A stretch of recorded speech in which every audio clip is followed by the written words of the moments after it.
Ir štai mes visi esame tame bėgime. Kažkada prieš metų, gal 10, man atrodo, ypatingai buvo populiaru sakyti, kad tikėjimas yra tik ėjimas. Toks trendas buvo. Ir tikrai įdomiai skamba ėjimas, net iš tiesų, tikėjimas yra ėjimas. Yra kelionė, mes negalime tikėti, būdami sustoję. Bet iš kitos pusės, jeigu taip jau truputėlį giliau gilintis, tai tik ėjimas ne visą laiką turi prasmę. Nes tik ėjimas kur? Ėjimas dėl ko?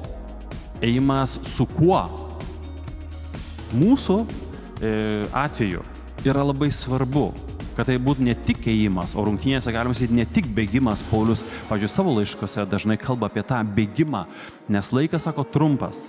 Ir tas laikas trumpas yra nebūtinai dėl to, kad jisai galbūt po metų turės numirti.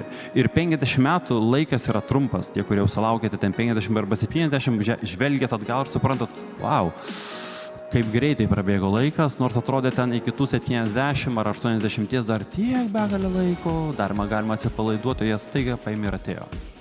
Taigi mes esame tame bėgime.